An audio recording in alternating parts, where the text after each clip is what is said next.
It is harder to get pictures of the ruins here because so much of the city has been built over. This is modern Izmir, a metropolitan city of some import. If you were flying into Western Turkey today, this is probably where you would land. It's about 40 miles north of Ephesus. It today fills very much the kind of function that Ephesus did in antiquity. This picture is taken across from Mount Pegasus, Karifakale, across the Gulf of Sin, it's called. This is the city that was destroyed about BC 600 by the forces of Lydia, of the king of Lydia, Alyattes, who reigned at Sardis, about which I'll say much more shortly. Then the survivors were dispensed into the villages, and the city was rebuilt by the successors to Alexander the Great in about 280 BC. So this was the city that died and that came back to life again, and the believers in this city were feeling that they were about to die and come back to life again. But as we've seen, in fact, they were really quite courageous. Go ahead, please. Again, a similar view, looking a little more to the north, showing more of Mount Sipylus in the distance. Go ahead. This looks down again from Mount Pegasus more closely at the city. There are bare patches of the Roman agora in the middle distance there, the marketplace. Go ahead. One does not see so much here. This is a bit of a washed out one. But here, these are houses here, if you look closely. And these are ruins here. So it's one of the few areas where you can see the ancient ruins actually present. So it's not as visually as exciting as some of them. Go ahead. Here you do see some of the ruins at the bottom of the agora. The agora was the marketplace, like our malls.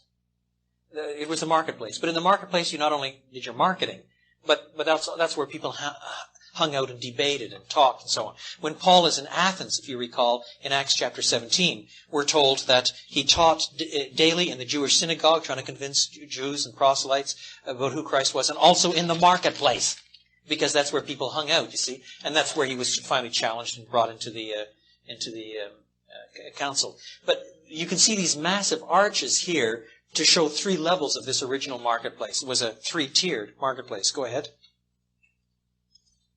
Some of the massive arches at the bottom level. Go ahead. Now,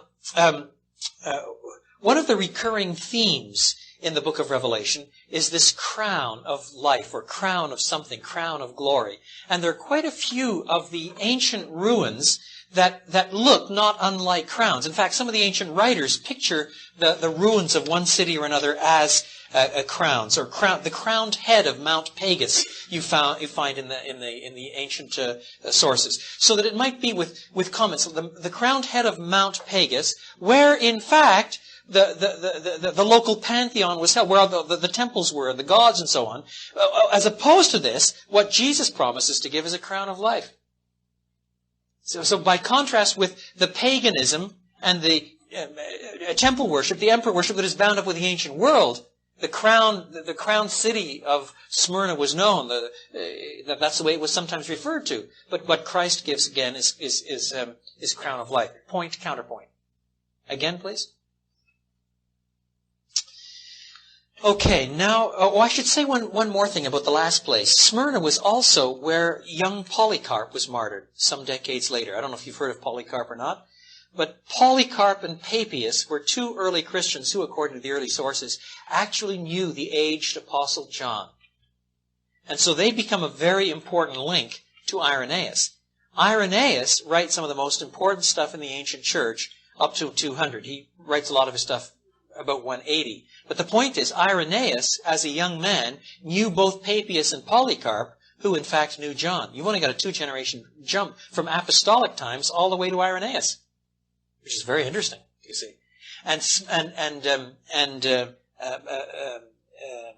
Polycarp was martyred ultimately in Smyrna. We're not sure exactly of the date. Middle of the century, roughly, middle of the 2nd century. So he did suffer there at the stake and was given the crown of life. Now we come to Pergamum. You're approaching it now from the sacred way. This is the view towards the Acropolis of Pergamum. The Acropolis was the area where the gods were maintained, the various pagan temples and so on. This was a city built on a mountain of dark granite. The road shown connects the city on the hill with the temple of Asclepius. Notice that there's a gash in the mountain. That's where there's a modern road that goes through. Go ahead. A closer view of the Acropolis now through the arch of the amphitheater. You can see part of the road heading toward it, the gash on the mountain where a modern road goes. Notice the crown on the top again of the ancient ruins. That's why so many of them were built on hills, you see, and it gave the impression then with the ancient walls of being a crown, you see. So the crown imagery becomes particularly telling in that kind of framework. That's the theater toward the top of the mountain. We'll get closer to it. Not only the crown, but you can see the theater here. It's not very clear, but we'll see those steps. And there, of course, the crown itself.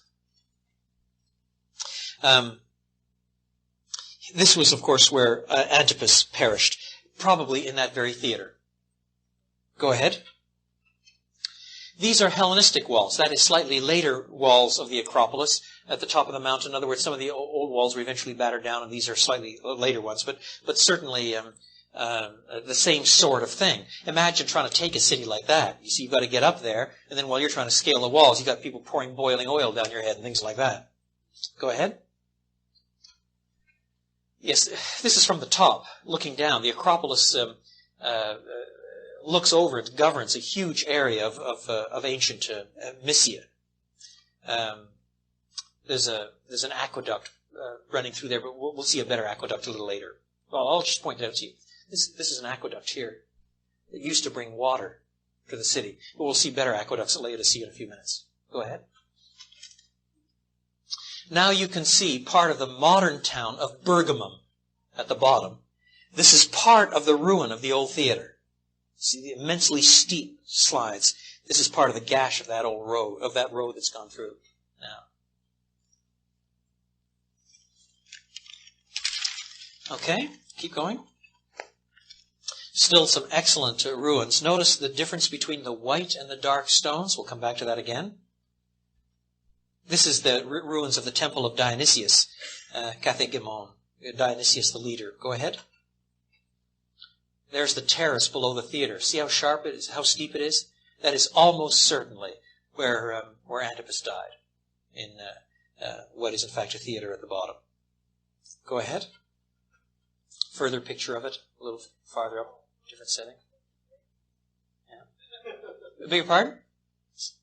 Like what? Yeah. I mean, you might know some sports complex like that I don't know about. Yeah. Go ahead.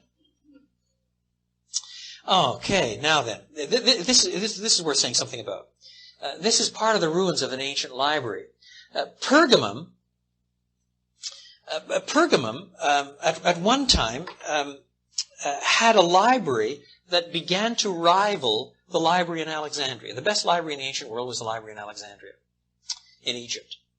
And King Eumenes II, at the beginning of the 2nd century before Christ, was building this thing up and building this thing up and building this thing up. And it began to rival the Alexandrian library, so Egypt forbade the export of papyrus, which was your basic paper material, to the Pergamum dynasty, to the Attalid dynasty. It was called in Pergamum. But this place was so wealthy at the time that instead of using papyrus, they began to use what we call vellum. It was really a kind of paper made from the skins of animals, which was, of course, a lot more expensive because you had to kill the animals. Instead of just growing papyrus, you had to kill the animal. I will say more about the nature of papyrus and scrolls and so on next week because it affects how you interpret chapter 4. But eventually, this library, which was superb and on vellum, so the stuff would have lasted longer, and second only to Alexandria, later on, once the Romans took over and the seat of government was eventually moved to Ephesus, the library still stayed here. But after Julius Caesar was killed, Et tu, Brute and all that, he was killed and war broke out between Mark Antony and Octavian. And Octavian then eventually wins and becomes Augustus Caesar, for those of you who remember your Roman history. Well, during that struggle, Mark Antony had half of the troops, and he went around the eastern end of Lake Mediterranean and stopped here on the way by on his way to Egypt. He eventually joined forces with Cleopatra in Egypt. He had an affair with Cleopatra, and both he and Cleopatra were destroyed by Octavian, who became Augustus Caesar. But on the way, he swiped the entire library as a love gift for Cleopatra.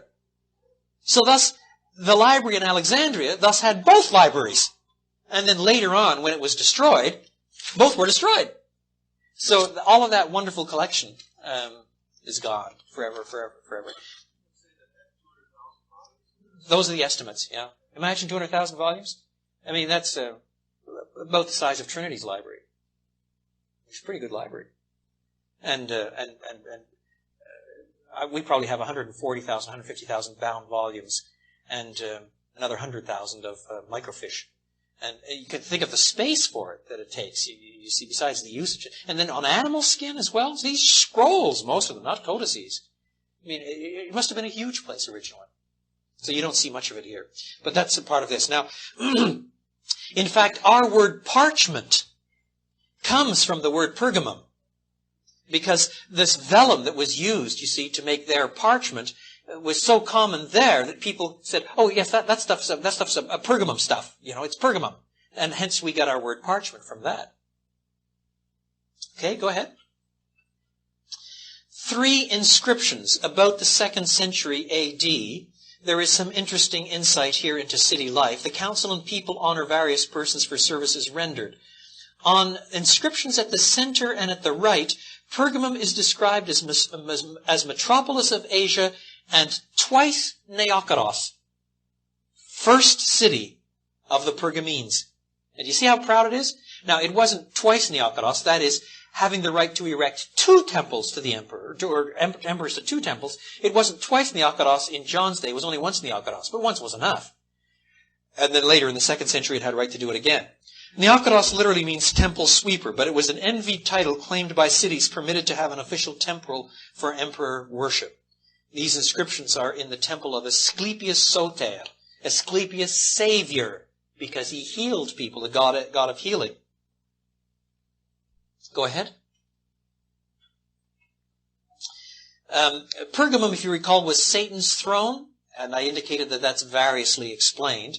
This is the altar of Zeus Soter. Zeus was the head of their pantheon. It's like Jupiter in Latin. Zeus was the head of their, and this was the temple to Zeus. Now, because it was the head of the temple, because it was the head of the Greek pantheon, it may be that this was viewed as, by Christians, as the place where Satan dwelled. The head of the pantheon had his temple here.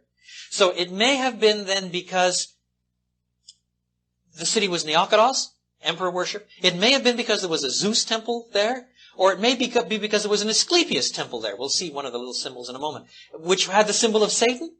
But all 3 of them could have called forth this, where Satan dwells. Maybe it was the combination of them. You know, you guys are putting up with everything there, where Satan dwells. Go ahead. Note the sculpturing of serpents on the stone. That's because of the Asclepian influence. Serpents are found on the famous coins of Pergamum and in all the cities of the Attalid period, which Christians would see as an emblem of Satan. Okay, next. Model of Temple of Trajan, which was a little later, but it's only a model. It's the ruins are so bad one finds it hard to reconstruct it. Go ahead. This is the alternative model built on the same design. This one's in East Berlin, or what used to be East Berlin. I won't go into that here. Go ahead. Yes. Here, too, you have another temple cult. And what I want you to note now is the dark stone again with white stone. Now see the next picture. You see the dark stone and the white stone? You have the whole mountain of this dark granite, and then white stone for various inscriptions of one sort or another. And that, I suspect, is bound up with the white stone language here. White stone was used in a variety of ways. White and dark stones were used in court cases. When judges, for example, had to cast guilty or not guilty, they would drop either a light stone or a dark stone into the hat. You see, white meant not guilty, dark stone meant you were guilty, and thus to have your name written in, I will give you a white stone, is a way of saying you'll be declared not guilty in my presence. You see, it's a way of saying God will find you not guilty, and the white dark, because of the granite and the marble, the white marble that was used for some of these inscriptions, would probably stand out that way. With a new name written on it.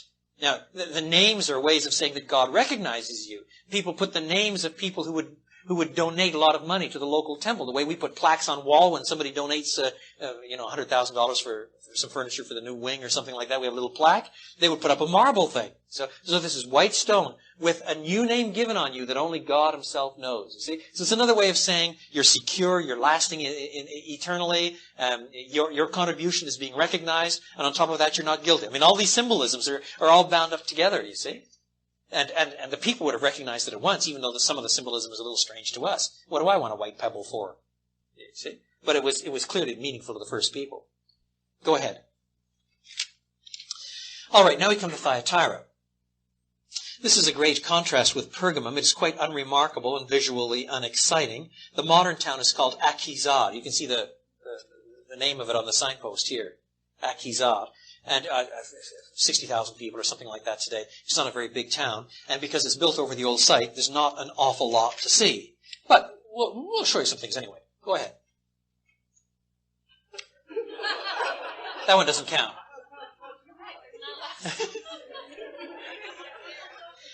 There's an Akizad in a snowstorm. Yes. This is a shoe black area of town. You can get your shoes blackened. This is a drugstore.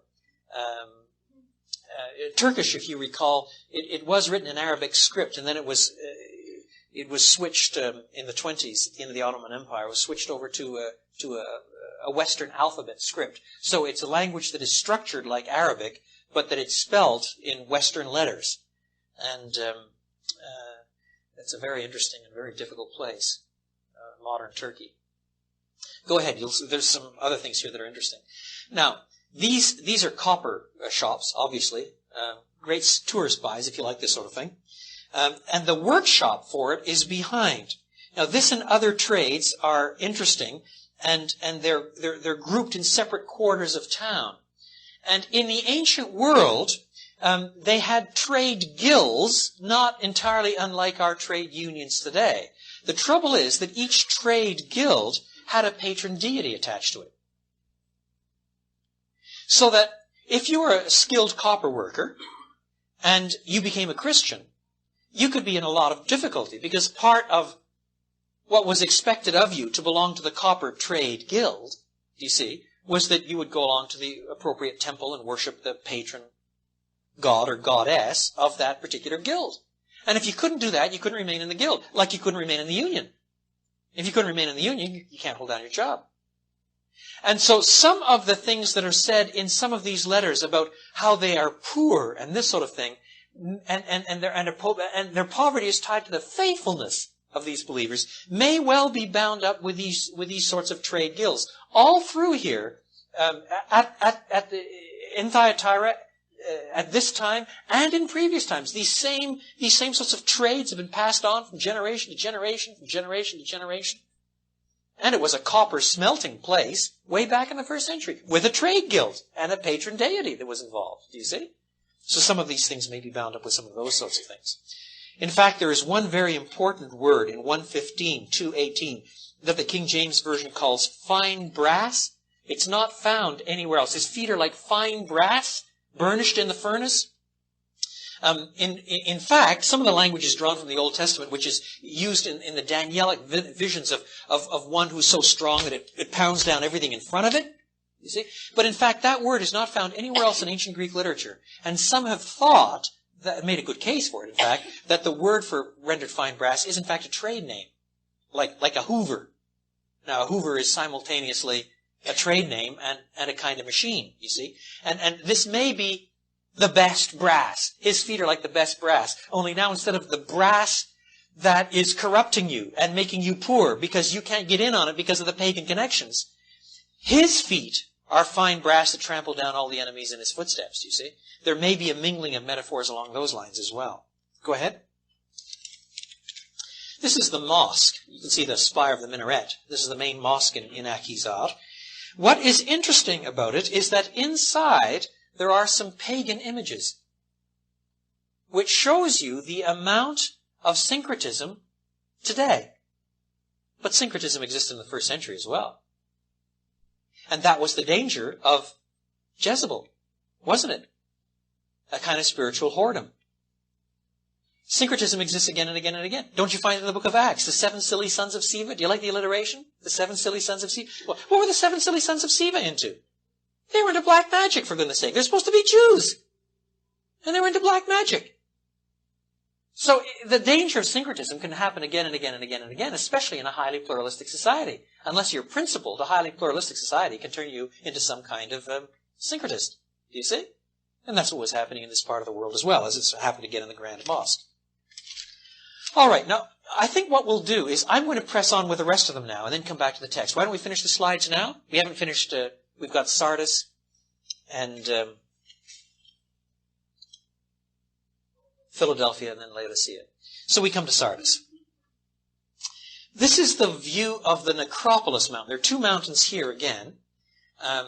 This is the Acropolis mountain with a whole lot of little caves in it where a lot of people were buried. Acropolis, city of the dead, that was their burial grounds. And then the city where they lived was more on this side where more of the ruins are. You'll see this green belt in here. That's the Acropolis River, but which I'll say more in a moment. So this is, we're approaching Sardis now. The goddess Artemis, the same one, Diana, that you find in Ephesus, is very important here. The river Acropolis runs at the bottom of the valley. The mountains on the back there have about 1,100 cave tombs, dating from the Lydian period, which reached its apex under King Croesus. I don't know if you've done any sort of Greek mythology. King Croesus, 6th century BC, was proverbial for wealth. And he pushed the Lydian Empire so strongly that at one point it was threatening the Persian Empire. It was extremely powerful for being such a small thing, and it was because of the wealth. He could get the troops and he could get the best arms.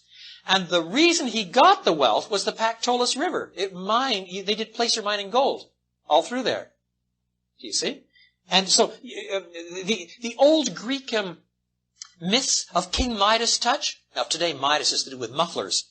But in Greek mythology, Midas, remember King Midas? Everything he touched turned to gold. That's what he wanted. And then his wife turned to gold, and his kids turned to, his food turned to gold. He couldn't eat or anything because everything he touched turned to gold. So he prayed to the gods, and his Midas touch disappeared. But the very fact that there could be rumors of that kind of stuff around is because this whole area did know so much gold, you see. And King Croesus, there was an expression, a simile in the ancient world, richest King Croesus, or richest Croesus. And that expression was still used in some 19th century English literature. You know, the person, Rockefeller is rich as Croesus. Now, that's going today because there's so few people that know the ancient Greek mythologies anymore, you see. But he was built here. He built here. He became rich here. And Sardis was his chief town. Go ahead. Slopes of some of the Acropolis mountain. They've been hollowed out in the friable material. Eventually, people use some of these caves for hiding in extreme danger. And that may be evocative of some language in Revelation 6, which we'll see in 2 weeks, where the people go and cry. They hide in the earth, save us from the wrath of the Lamb, hide in caves, the king's generals and so on. It would be very powerful language here because that's what happened on 2 or 3 occasions when Sardis was attacked. People went hid in the caves. Go ahead. Oleandus plants by the river Acropolis. This is the stream which in legend was where Midas washed off his golden touch. And of course it's where Croesus, centuries later, then found gold. So probably the finding of gold is bound up with legend, with how the gold got there. You see, the gold touch was washed off. He had money, Croesus had money, arms, allies. Details can be filled in with pictures from other sources, Lydian coins, and so on. This whole area was proverbial for wealth. Go ahead. The Acropolis of Sardis. You can get a good picture of it taken from the necropolis. Notice the earthen bank in the foreground.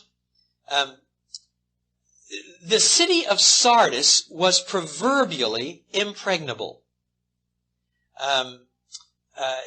It was thought impossible, in fact, to attack, because so many of the cliffs were this friable material would all break away. They were so steep and so on. In fact, the city was taken twice.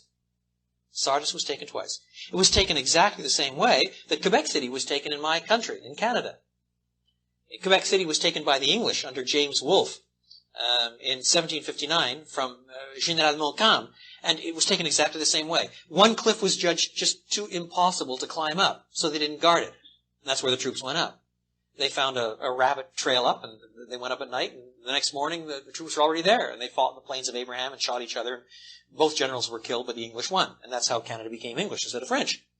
At least it became bilingual instead of French. Now, in the same way, you see, Sardis was judged absolutely impregnable. You'll see why. Next photo. The city's on top of things like that. It's all friable material that will break away. But in fact, twice the city was taken. So the Christians here, we'll see, you see, are in danger of thinking themselves absolutely impregnable. We'll look at the text again in a few moments. But in fact, the city has a reputation for being so wonderful, as the church there has a reputation for being so wonderful, but in fact it is in enormous danger. Go ahead. More of the same. Imagine taking troops up there. Go ahead. Looking down from the summit of the Acropolis with a temple below and Acropolis mountain opposite. Again, the river Pactolus in the middle distance. You see? Now, notice in Revelation 3, you have a name that you live, but you are dead. Watch, therefore. You see, that language is taken right out of the whole mythology of Sardis. You've got a name that you're impregnable. In fact, you're dead. You keep watch. Go ahead. Again, a view of vineyards and so on from the top of the place. Go ahead.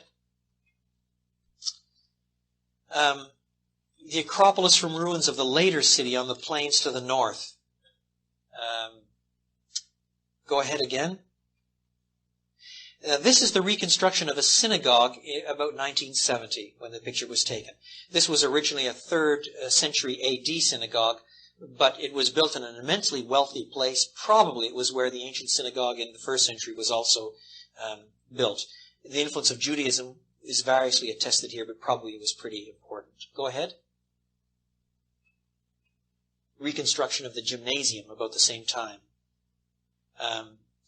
Note the reference here in the text to white raiment that was given to the conqueror, the one who won the races.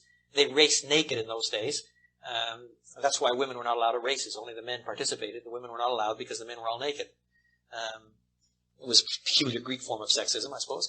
But in any case, the winner then was given white raiment. And so the winner in Christian forms here is given white raiment. The symbolism is the same. Okay? This was an ancient center of clothing manufacture as well. Next.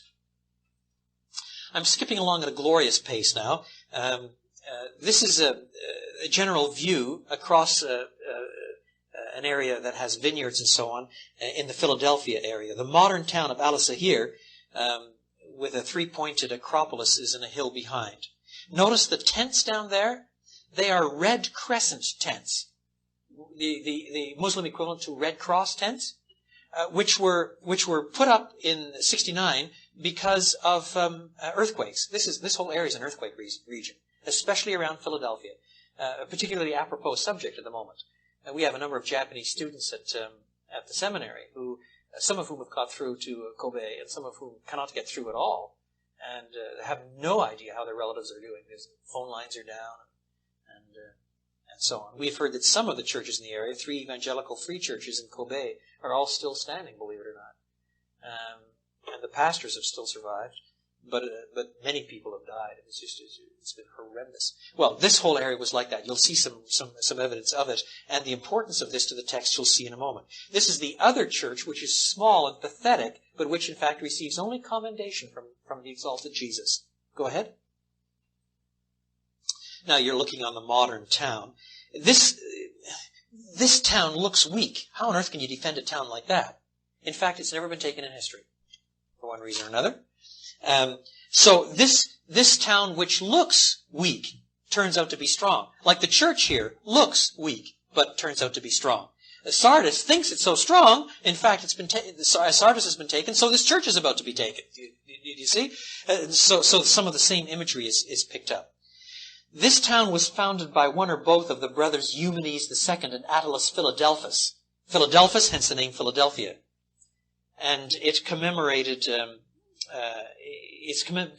in name because of the brotherly love. That's what Philadelphia means, for his brother. In AD 70, it suffered AD 17 rather. It suffered catastrophic earthquake and many shocks afterwards.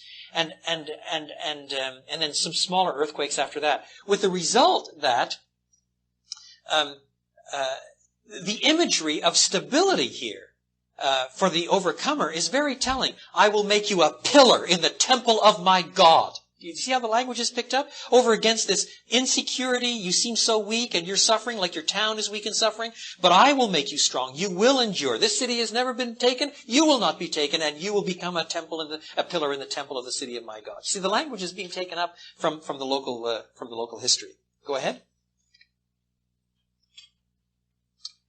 More of the same.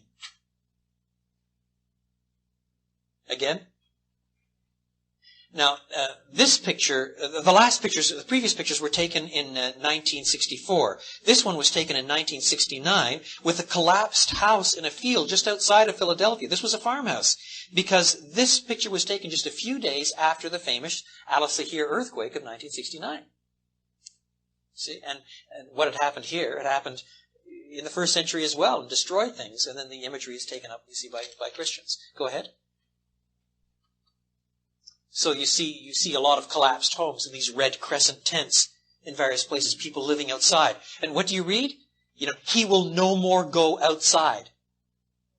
What do you do in an earthquake? You get out. You go outside. You live outside. You live outside tents because you're afraid of the aftershocks that bring things down on your head, you see? So the mark of stability then, of being in a perfect place, is that you will no more go outside. You're now a pillar in the temple of our God that's secure, and you will no more go outside. See, the language is being picked up from the history and so forth at the time. Go ahead.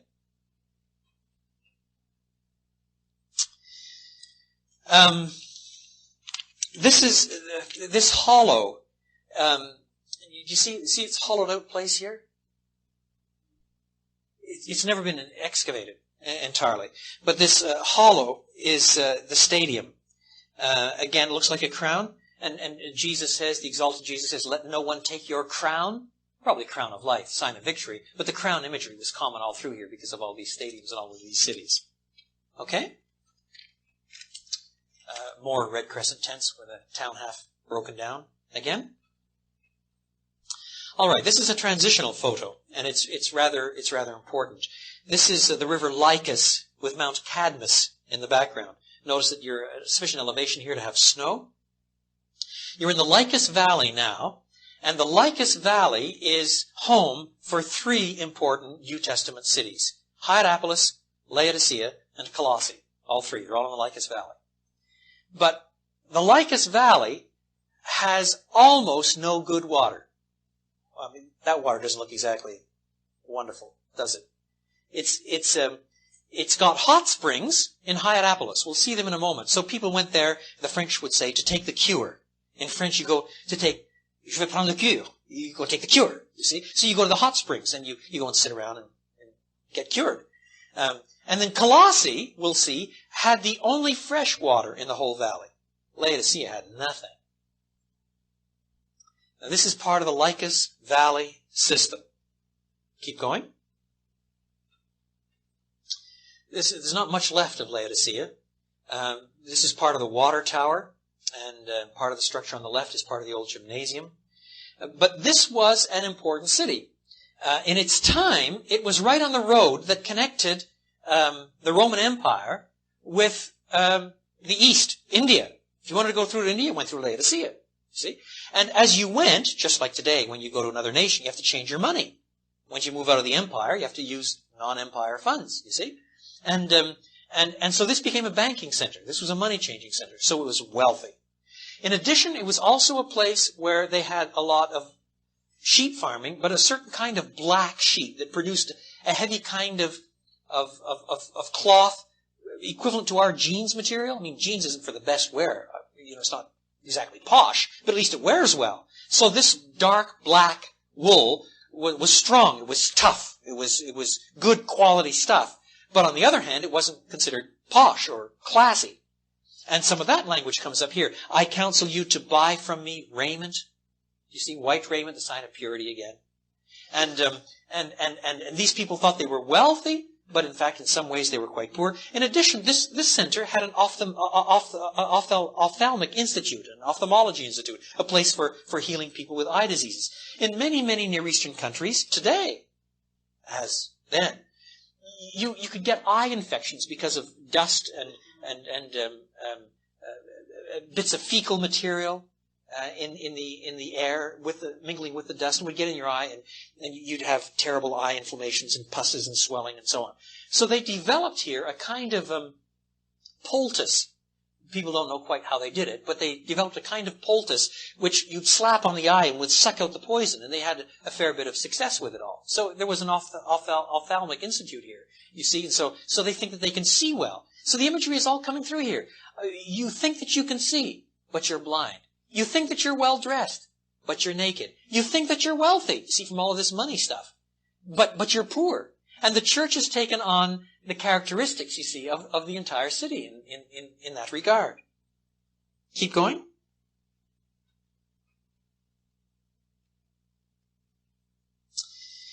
Now, this is what's left of the stadium. You can see what's bits of the stone seats you see sticking out of here. It's all grown over. It's never been completely dug out. Laodicea, like Philadelphia, occasionally suffered from disastrous earthquakes. In AD 60, according to Tacitus dating, there was a great disaster here. But here the people were so filthy rich, they never even appealed to the Imperial Government Relief Fund.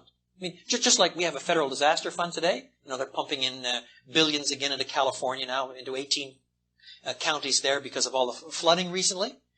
Oh, I heard a terrible joke the other day. San Francisco has had fire, flood, drought, and earthquake. All it's missing is volcanoes, and then it can become a full-service disaster area. Wasn't that awful? But, well, in any case, the ancient Roman Empire, just like America today, had a federal relief fund, an imperial relief fund. Laodicea was so filthy rich that when it was destroyed in AD 60, they rebuilt it without any help, thank you. They actually wrote to the government and said, we don't need your help, thank you. And you can find little plaques. So this was rebuilt at our own expense. They were proud of it. They were filthy rich. They could handle it, and they were proud. And the church was rich. Could handle it. They didn't need anybody's help either, thank you. They didn't know how poor they were. Go ahead. What's left of the water tower and an aqueduct? Now, although this city was at the crossroads for east-west traffic and from some north-south traffic, and had this manufacturing business from the sheep farming, and had this ophthalmic center and banking center and eye salves and whatever else it had, you see, it was missing one thing. It didn't have a good water supply. And so, what the Romans did was pipe water in. Now, they used stone pipes. We'll take a look at them. It didn't come from the hot springs at Hiatapolis, and it didn't come from Colossae. It comes from another place. A lot of the older commentary says it's hot springs from Hiatapolis, but when you actually get there and you look at the site, the pipes are all going in the wrong direction for Hiatapolis. They brought it in from somewhere else. But it was hot spring water in any case with a lot of chemicals in it, calcium carbonate, things like that. And so by the time this water got to Laodicea, it had all these chemicals in, and it was lukewarm. It was disgusting. It made you sick. Cicero and others comment in the ancient world that it was the foulest water in the entire empire. Cicero traveled through here. Milwaukee, did you say? Well, when I grew up in Quebec, I lived on the St. Francis River. And we used to say that it was the foulest river. There were 3 sawmills upstream. And in those days, they didn't have the controls on them that they have nowadays. And when you get a low water day, or a dry summer, it just stank. It was awful. dirtiest river in Quebec. We said, well, this was the dirtiest river in the empire, according to Cicero. And he traveled east here and changed his money here. So he probably knew. So often this verse has been understood. I wish you were hot or cold, but because you're lukewarm, I will spew you out of my mouth. Often that has been understood in a spiritual sense. I wish you were spiritually hot or spiritually cold. But because you're spiritually lukewarm, I'll spew you out of my mouth. But why would God want somebody to be spiritually cold rather than spiritually lukewarm? I mean, are there any odds on that? It misunderstands. I don't think that anybody in Laodicea would have taken it that way. The point is, right in the Lycus Valley, in this here area, we'll look at them in a moment, there is a town that is known for hot springs. Well, drinking water may not be all that wonderful, but you can go and take the cure. That's good. The hot springs are useful. They're valuable. They're cherished. They're good. Then there's a town like Colossae with the cold water, the only cold water in the whole valley. That's good. What has this place got? Good for nothing water. The point is not that they're spiritually lukewarm, but in fact, they're useless. They're neither hot useful nor cold useful. They're neither hot appetizing pleasing nor cold appetizing pleasing. They're just like their water. Revolting. Disgusting. That's what is meant. So now you have, if you please, the resurrected Christ, the exalted Christ, saying to his church, you disgust me. That's what he's saying. You're so disgusting that I want to treat you the way you treat your water. Take a little sip, gag all over the place. That is the way God, the exalted Christ, is picturing his church. Isn't that a damning indictment? Go ahead. Now these are the stone pipes that bring the water in. And when you get closer, you see there's the outer ring of the original diameter. But from the calcium carbonate, it's filled in this much. And that's the amount of chemicals that are in there. They just got deposited. We'll get closer. Go ahead. See again, outer ring. And the amount of deposit that's been filled in. Go ahead. Now you're moving off to Hiatapolis. Go ahead. Hot springs at Hiatapolis. No, that's not me. Go ahead. See, you can see all the chemical formations from these hot springs. You can see them all, and but they really are very beautiful indeed. You see again Mount Cadmus in the distance and so on. And you went there to take the cure. Go ahead. Now, of course, those telephone wires weren't there in those days. But again, I mean, it really is. At least that was hot and useful. It was hot and good. Go ahead. Now you're coming to Colossae, which has never been excavated. It never has been dug out. And I'll show you the only springs there in the whole valley. Go ahead.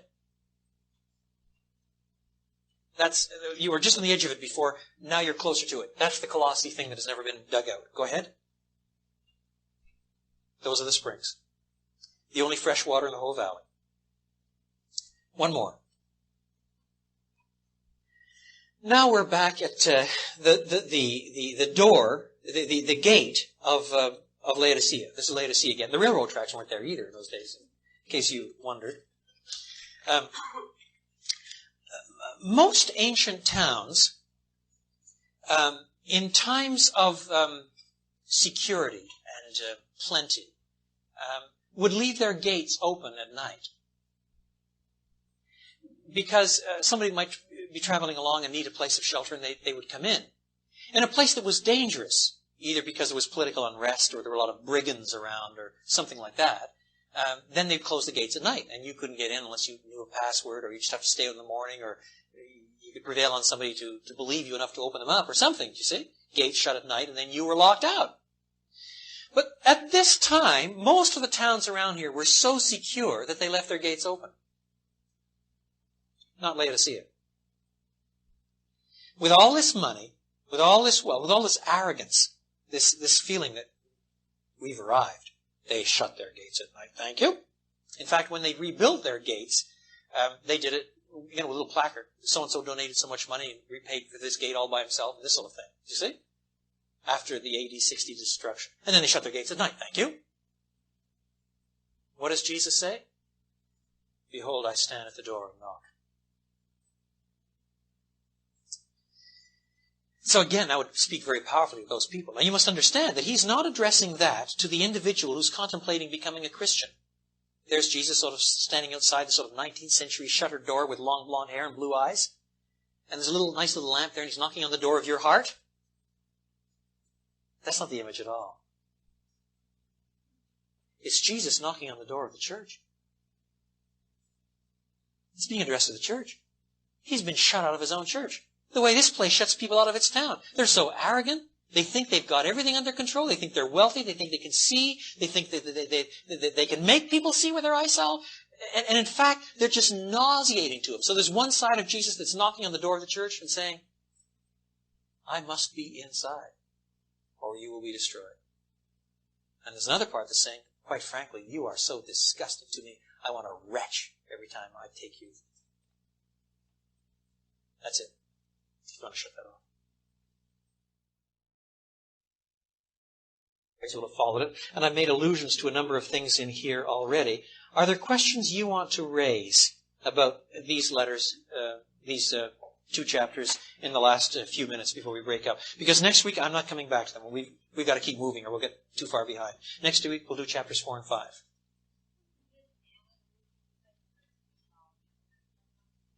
Oh, yes. Yes. There's, again, probably a double allusion there. Something coming from the Old Testament, too. The manna. The manna is picked up regularly as a symbol for life. And it's picked up by John in John's Gospel. So the real manna is Jesus. He gives the bread of life. But in Pergamum, where you've got this contrast between light and dark stones, and the lighter stones connected with the judicial system and so on, was a hidden sort of thing. People put their hands in it. You weren't supposed to see what kind of stone they dropped into the thing. It was supposed to be a blind system, and so on again. One suspects again that what Christ gives is not flashed out there in the public arena. It is manna that only He gives, but it is hidden. It is secreted. It is not in the public arena that draws immediate attention.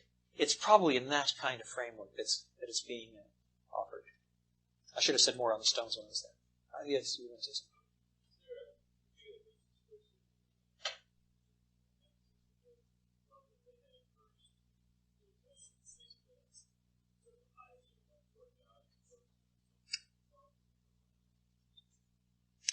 Yeah, various people have tried to make this purely horizontal. Others have made it purely vertical.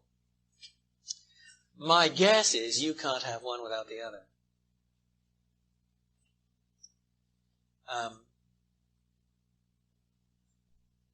You certainly can't have any sort of knowledgeable love of God without loving men and women. John says as much in 1 John. James says as much. And it may be that just as in 1 John, he then, after a while, doesn't bother putting in direct objects. We loved because He first loved us. Not we love one another or we love God. Just we loved because if you got one, you've got the other. Because He first loved us. So also here it isn't specified. And I would be reluctant to make it just one or the other. But that means that if I didn't mention both, I was also remiss.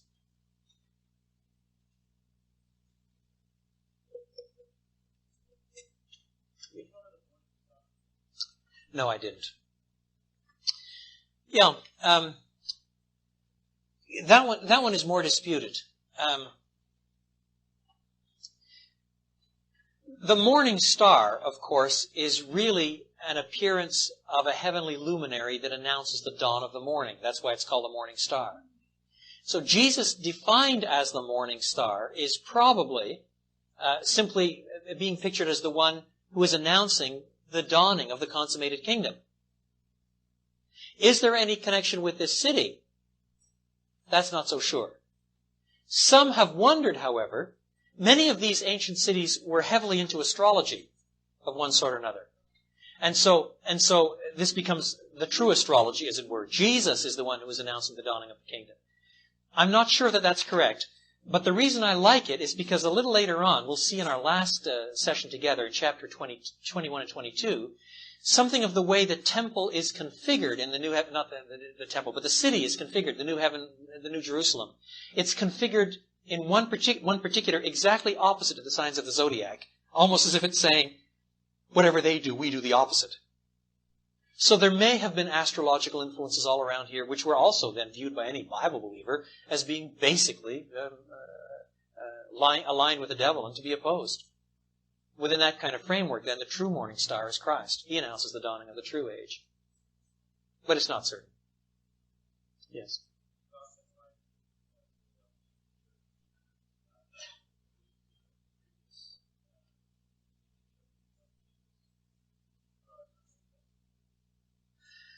No, I don't know.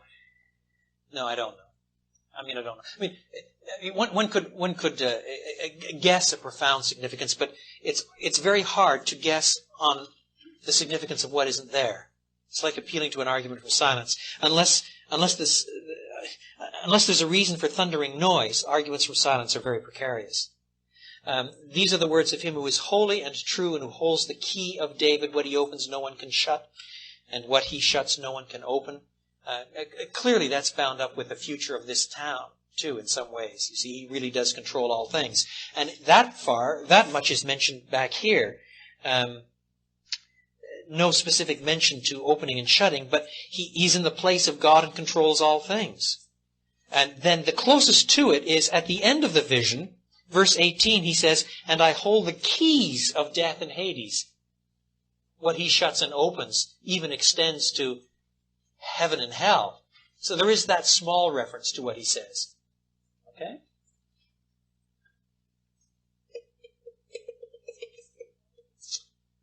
Shall we call it quits? Next week, God willing, chapters 4 and 5.